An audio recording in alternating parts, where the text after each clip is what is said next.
नमस्कार। आज 30 अगस्त राष्ट्रीय लघु उद्योग दिवस के अवसर पे हम सब लोग सरकारी योजनाओं पे बैठ के बात करने के लिए, चर्चा करने के लिए इकट्ठा हुए हैं।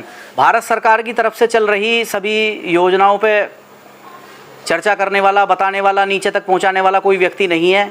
इसी समस्या को देखते हुए मैंने सोचा कि कुछ थोड़ा सा इस पर काम किया जाए। तो पिछले कुछ समय से, करीब 6 महीने से मैं जगह जगह पे जाके बता रहा हूँ, लोगों को योजनाओं के बारे में बता रहा हूँ, सरकार की जो भी योजना विभिन्न चल रही हैं। आज स्पेशल 4-5 केवल जो उद्योग से जुड़ी हुई हैं, उद्योग दिवस के नाम पे जो उद्योग से जुड़ी हुई योजनाएं हैं, केवल उन्हीं पे आज बात करेंगे। तो उसी की श्रृंखला में PMEGP की प्रधानमंत्री ने एक योजना चला रखी है, प्रधानमंत्री स्वरोजगार योजना, मुख्यमंत्री स्वरोजगार योजना, ODOP योजना, और खादी ग्राम उद्योग काम कर रहा है, जिला उद्योग काम कर रहा है।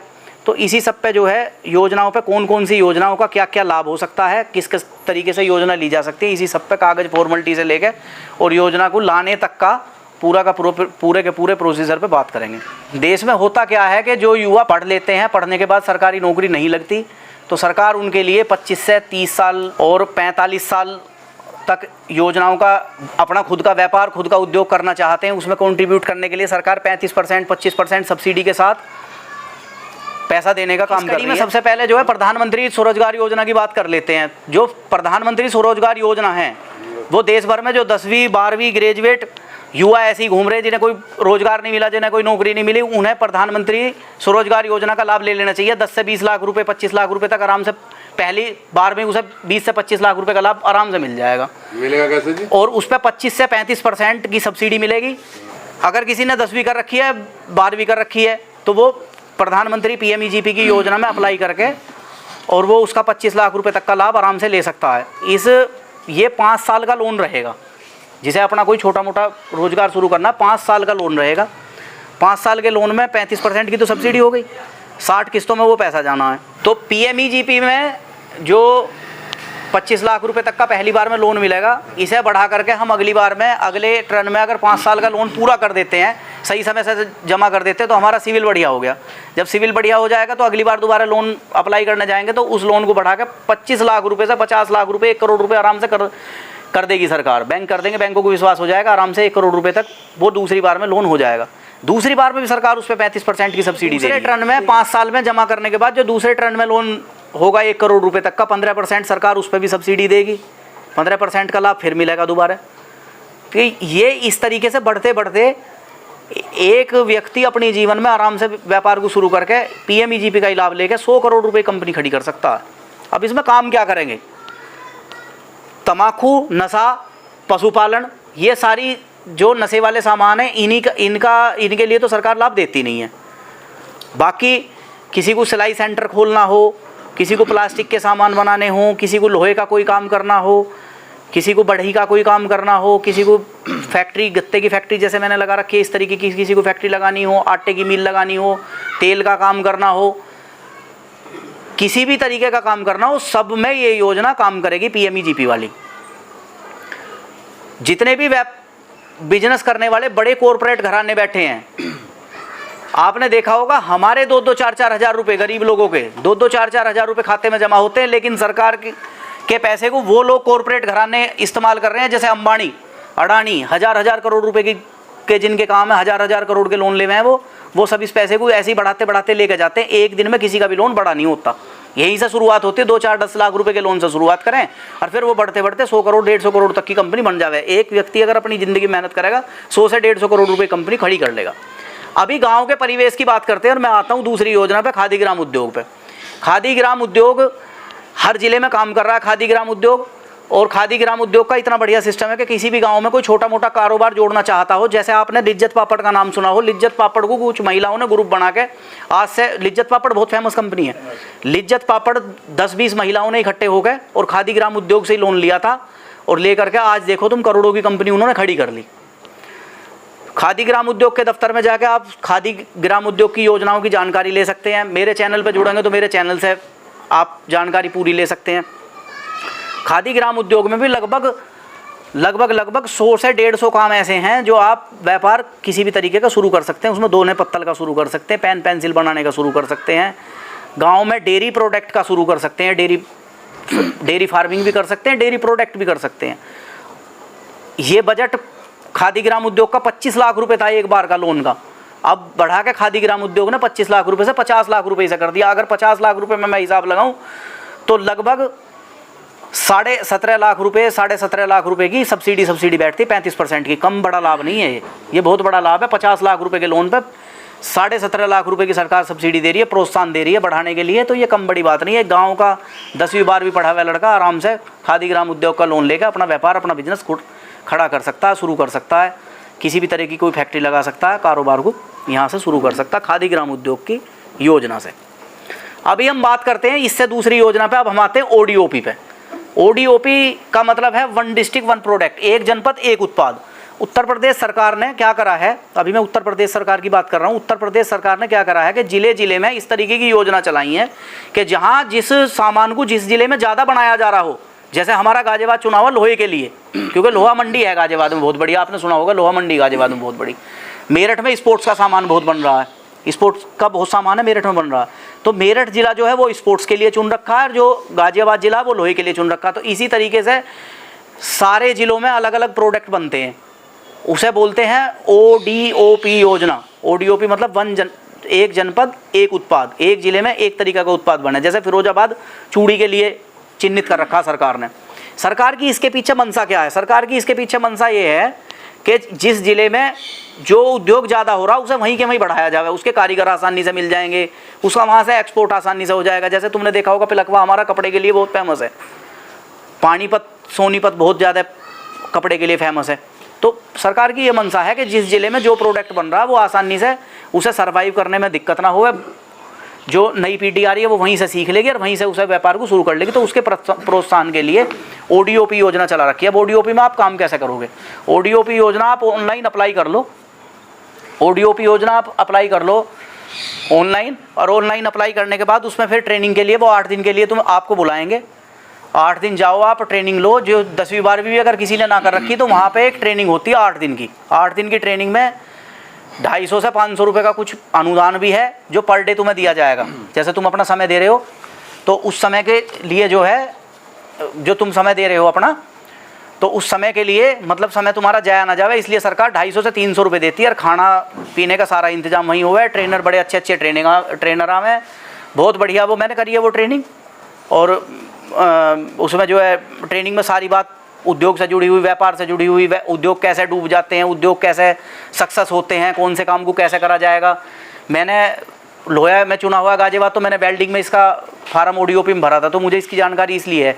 वेल्डिंग का पूरा उन्होंने मुझे, अब सामान क्या क्या दे मैं बता रहा हूँ, 15 से 20 हज़ार रुपये का सामान कम से कम ट्रेनिंग में आपको दिया जाएगा उसमें ओडीओपी में, जिसमें वेल्डिंग मशीन भी है, उसके साथ टूल किट भी है, पूरी चाबी, हथौड़े, पीलर, पेच का सारे सामान, मतलब जो भी जरूरत पड़ती हो एक मिस्त्री को जितने की जरूरत है वो ओडीओपी में पूरा का पूरा सामान उसे सरकार फ्री में देती है। और साथ में 250 से 500 रुपये का कुछ बजट है वो रोज का मिलता है खाने पीने का। मतलब सरकार इतना खर्चा कर रही है ओडीओपी योजना पे कि अगर हमें उसकी सही तरीके से जानकारी हो और सही तरीके से उसका अगर हम लाभ उठा लें तो वो व्यक्ति भी आगे बढ़ जाएगा और साथ में जो सरकार की मंशा वो पूरा हो जाए। सरकार की क्या मंशा है, व्यापार कराना क्यों चाहती है सरकार, इस पे भी एक सवाल ले लेते हैं, इस पे भी एक बात कर लेते हैं।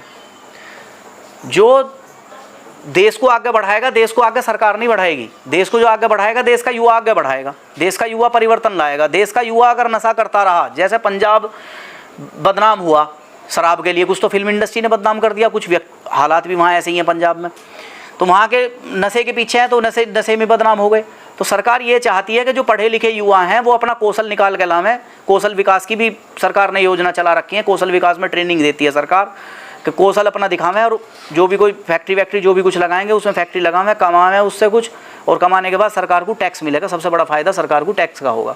टैक्स के रिजीम में हर साल सरकार बदलाव कर रही है, तो टैक्स में फ़ायदा होगा, जीएसटी मिलेगी सरकार को, तो सरकार के खर्चे वहाँ पर पूरे हो जाएंगे। अगर बड़े छोटे छोटे से व्यापार करने से अगर 100 व्यापारी भी बड़े निकल कर आते हैं तो हज़ारों लाख करोड़ रुपए की जीडीपी तैयार कर देंगे। हज़ारों लाख करोड़ रुपए की जीडीपी तैयार होती है व्यापारियों से। तो ये बहुत सारा फंड इकट्ठा होगा टैक्स के जरिए, और वो सरकार के वापस घूम फिर के, मतलब हमारे सरकार ने हमें दिया, फिर वो घूम फिर के टैक्स के जरिए फिर वो सरकार के पास वापस चला गया। तो ये सरकार की मंशा है कि देश का युवा ज़्यादा से ज़्यादा उद्योग करे। इसी के बीच में एक देश का उदाहरण ले लेते हैं। हमारा पड़ोसी देश है चीन। 97 32.98 लाख वर्ग हेक्टेयर किलोमीटर ज़मीन है, यानी कि भारत से 3 गुना ज़्यादा ज़मीन है चीन के पास। 32.8 लाख वर्ग हेक्टेयर किलोमीटर है भारत के पास ज़मीन, और उससे 3 गुना ज़मीन है चीन के पास। चीन में एक क्रांति चली, उद्योग क्रांति।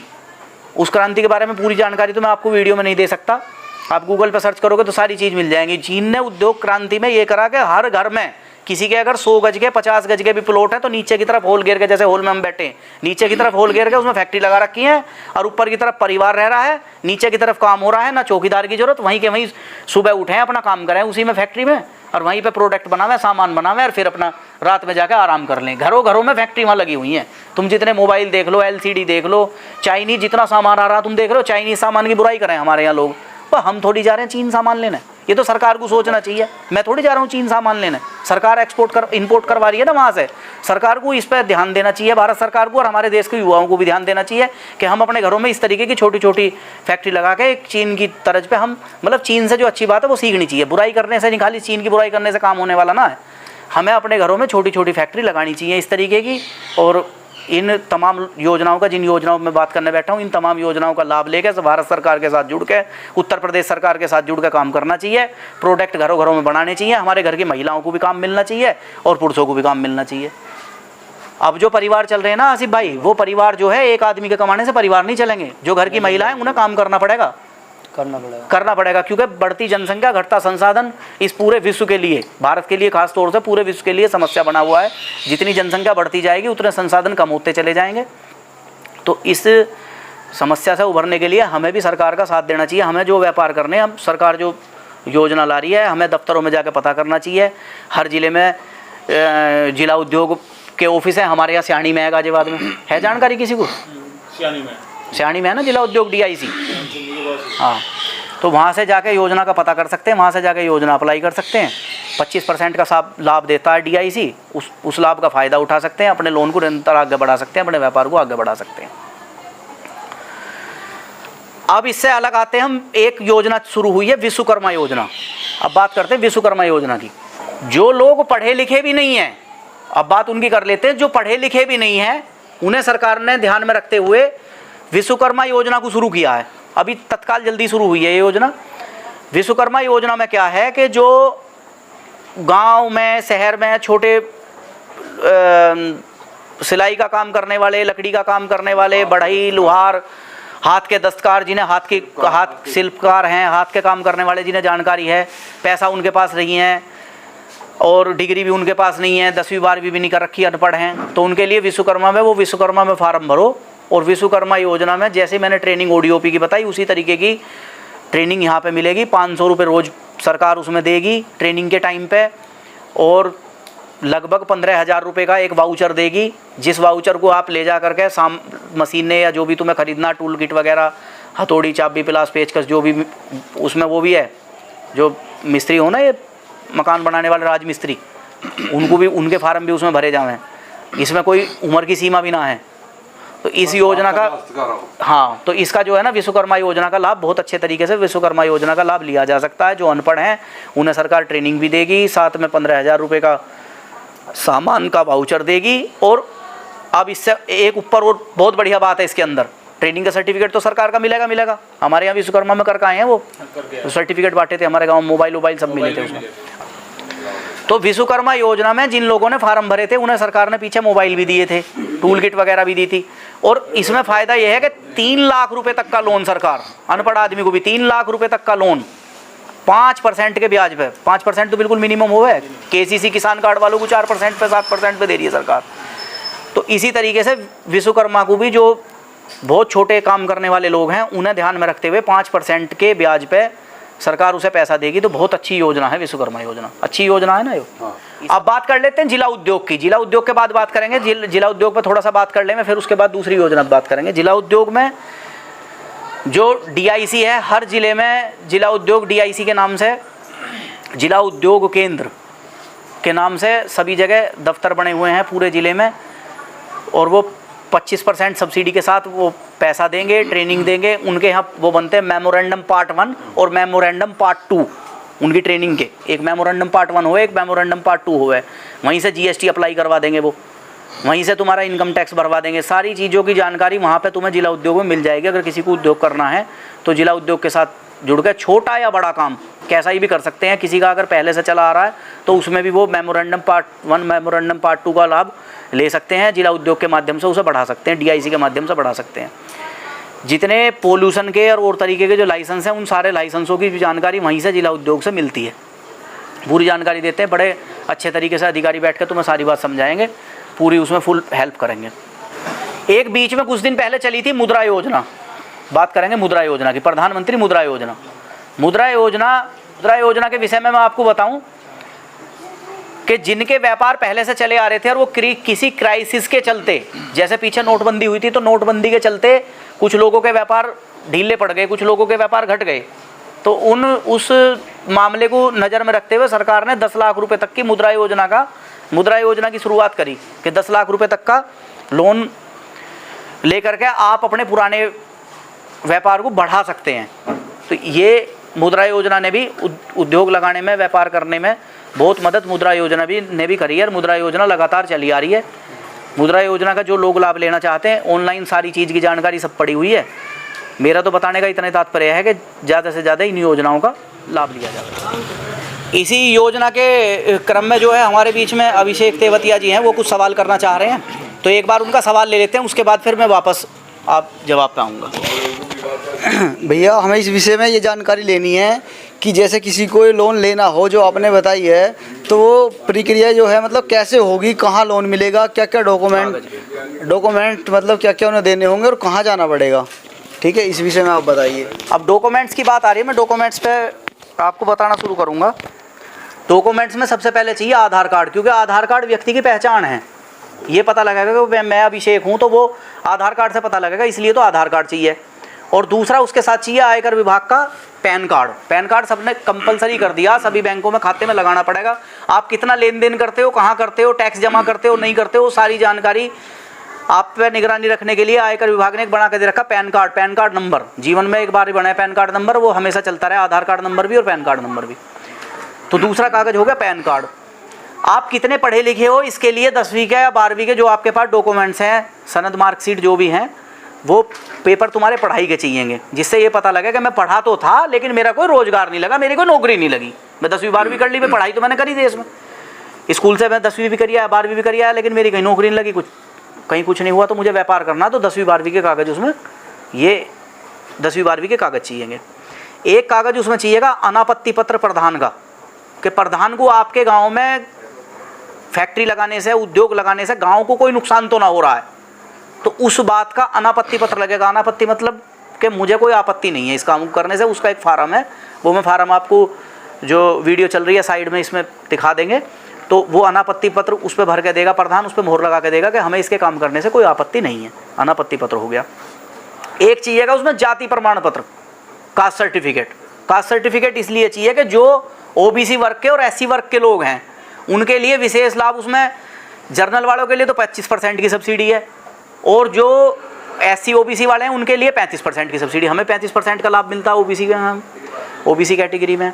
तो कास्ट सर्टिफिकेट इसलिए चाहिए ताकि उसकी जाति का पता लग जाए और जो उसका कास्ट वाला जो लाभ है वो उसे मिल जाए, तो इसलिए उसमें कास्ट सर्टिफिकेट चाहिए।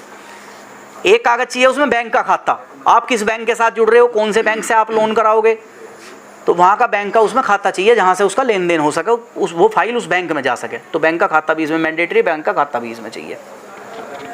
तो लगभग यही नॉर्मल सिंपल यही 4-5 कागज़ की प्रक्रिया है। ये इन्हीं कागज़ों से ये अप्लाई हो जाएंगी योजना।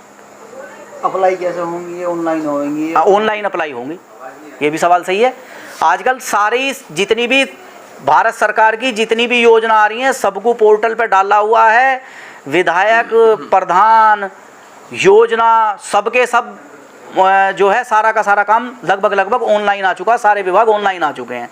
तो आपको ये फ़ायदा हुआ, मेरी नज़र में तो फ़ायदा ही है ऑनलाइन होने से, कि आप किसी भी कैफ़े पे जाओ या सेवा केंद्र पे जाओ, सरकार के सेवा केंद्र खुले हुए, डिजिटल इंडिया का काम चल रहा है, तो आप वहाँ पे जाओ और इस अप्लाई कर लो। इसमें प्रोजेक्ट बन के लगेगा, CA प्रोजेक्ट बनाएगा, मैं इतना पैसा इतने टाइम पे लूँगा, इतने टाइम पे जमा करूँगा, उसमें सारी शर्तें, सारा काम धाम, तुम्हारा जानकारी का सर्टिफिकेट, सारी चीज़ें उसमें जो है लगेंगी और वो पूरी की पूरी फाइल तैयार होकर ऑनलाइन अप्लाई होगी। ऑनलाइन अप्लाई होने के बाद उस विभाग को जाएगी, जो सा विभाग सब्सिडी दे रहा है, जैसे कि खादी ग्राम उद्योग या DIC, उस विभाग में जाएगी और विभाग के बाद फिर वो बैंक जाएगी, फाइल बैंक सैंक्शन करके दे देगा। उसके बाद फिर ट्रेनिंग होगी, ट्रेनिंग होने के बाद आप अपना काम शुरू कर सकते हैं। जो आप मशीनें खरीदेंगे, जो आप सामान खरीदेंगे उस पैसे से, उसके आपको बिल लगाने पड़ेंगे। बिल्डिंग बनाने के लिए भी सरकार पैसा दे रही है, बैंक पैसा दे रहा है उसमें। अभिषेक जी का दोबारा एक सवाल और लेंगे। भैया मैं आपसे ये जानकारी लेना चाहता हूँ कि जैसे हमारे सब दर्शक देख रहे हैं तो उनको ये बताना चाहते हैं हम कि जैसे हमने अप्लाई किया, ये आप बोल रहे हो कि ऑनलाइन अप्लाई करो, हमने अप्लाई किया, उसके बाद आगे से कोई हमारी फ़ाइल की मतलब सुनवाई नहीं हुई या एक्सेप्ट नहीं हुई फ़ाइल, तो उस पर हम फिर क्या करें, कहाँ मतलब बात करें? कोई ऐसा टोल फ्री नंबर या कोई ऐसा नंबर हो जिसमें हम बात कर सकें अपनी ना? बढ़िया, तो उस विषय में आप बताइए। हाँ, सवाल बहुत बढ़िया है कि फ़ाइल अगर पेंडिंग में डाल दी तो उसका क्या करा जाएगा। सवाल बहुत बढ़िया है, कट जाएगी तो वीडियो बीच। अब भारत सरकार के निर्देशानुसार जो फाइल ऑनलाइन जाएगी उसका जवाब उन्हें कुछ समय है, 10 दिन का, 15 दिन का, 1 महीने का, अलग अलग विभाग का अलग अलग काम का अलग अलग समय है। अभी आपने देखा होगा एक मांग उठी आ रही है देश में कि जो कोर्ट में केस पेंडिंग पड़े हैं न्यायालय में, अभी मांग उठा रहे हैं कुछ वकील के इसका समय निर्धारित करा जा, समय निश्चित करा जा। बड़े तेजी में है ये मांग, ट्रेंड में चल रहा है कि एक समय हो कि जी इसका फैसला कब तक हो जाएगा कोर्ट में। तो इसी के बिल्कुल इसे समझते हुए ये योजनाओं में भी ऐसा ही है कि अगर कहीं से योजना चल के बैंक तक आई और बैंक के मैनेजर ने अगर उसका जवाब नहीं दिया तो उसका समय निश्चित है कि 10 दिन में, 15 दिन में उसे उसका जवाब देना पड़ेगा। अब उसमें ऐसी सूरत में मैनेजर क्या करेगा? या तो मैनेजर आपको बुला के फ़ोन करेगा, आपके पास फ़ोन करके कहेगा मैनेजर के आ जाओ, कोई भी बैंक का व्यक्ति फ़ोन करेगा बैंक की तरफ से कि आप आ जाओ, आपकी फ़ाइल हमारे पास आ गई है, इसे हमें इसे इम्प्लीमेंट करना, आगे बढ़ाना है इसे। तो उसमें आगे बढ़ाने में ये है कि अगर आपकी हमारी तरफ से उसमें कोई कमी होती है, अप्लाई करने वाले की तरफ से कोई कमी होती है, कोई कागज़ अगर कम रह गया उसमें, तो उस कागज़ की कमी पे तो वो फाइल रिजेक्ट करी जा सकती है, उसका कारण बताना पड़ेगा। अन्यथा बिना कारण के उसे ऐसे बैंक वाले रोक कर नहीं बैठ पाएंगे समय से ज़्यादा, उन्हें उसका जवाब देना पड़ेगा, आपसे बातचीत करनी पड़ेगी और उसका भी उसमें आप सबूत भी उनमें देना पड़ेगा। RTI के माध्यम से इसकी जानकारी भी आप ले सकते हो कि हमारी फ़ाइल क्यों रिजेक्ट कर दी गई। ठीक है ना, संतुष्ट हो जवाब से? ठीक है। इसके बाद कोई ऑप्शन होगा जो हमारी फाइल रिजेक्ट होगी तो फिर मतलब कोई ऑप्शन मिलेगा इसमें भी? हाँ, दोबारा इस सवाल को दोबारा करो। मैं ये जानकारी लेना चाहता हूँ सचिन भाई कि जो हमारी ये फाइल रिजेक्ट होगी तो उस पर कोई और ऑप्शन होगा जहाँ हम अप्लाई कर सकें या दोबारा अपनी बात कहीं कह सकें? अगर किसी कारण की वजह से जो है ना फाइल रिजेक्ट होती है, किसी कारण की वजह से फाइल रिजेक्ट हो गई, हमें पता लग गया कि कारण जैसे कारण उसमें हो सकता है कि बिजली का कनेक्शन नहीं है आपके पास, आप कोई फैक्ट्री लगाने जा रहे हो, बिजली का कनेक्शन नहीं है, तो मैनेजर ने वो फाइल रिजेक्ट कर दी, तो आप उसमें पूरा कागज़ वो पूरे करके, जो जिस कारण से रिजेक्ट हुई है वो कागज़ पूरे करके दोबारा से इसे अप्लाई कर सकते हैं। इसमें एक शर्त ज़रूर है कि किसी का अगर एक बार लाभ मिल गया, किसी को सब्सिडी का लाभ मिल गया, एक बार व्यापार शुरू हो गया, बिजनेस शुरू हो गया, GST शुरू हो गई, तो आप इसमें दोबारा तो उसका लाभ नहीं ले सकते। ऐसी बात तो है कि किसी ने एक बार लाभ ले लिया, दोबारा लाभ नहीं लेगा, लेकिन अप्लाई करने पे ऐसी कोई शर्त नहीं है। आप उसे 2 बार अप्लाई करो, 10 बार अप्लाई करो, उसमें कोई दिक्कत नहीं है। अगर आपकी फाइल दो बार भी रिजेक्ट हो जाती है तो आप तीसरी बार भी भेज सकते हो। और उसमें यह भी है कि 2 बार 3 बार में फाइल रिजेक्ट होने पर हो जाए, 2-3 बार से ज़्यादा कभी रिजेक्ट होती नहीं है। ये तो बहुत रेयर केस हुआ है कि 2-3 बार रिजेक्ट हो गई, नहीं तो पहली बार में बैंक वाले फाइल करके देते हैं। आप सब ने मुझे सुना, जो मैं बता पाया, मेरे से कोई गलती हुई हो तो उसके लिए क्षमा मांगता हूँ और आगे से अगली वीडियो में फिर दोबारा मिलेंगे। सभी को नमस्कार।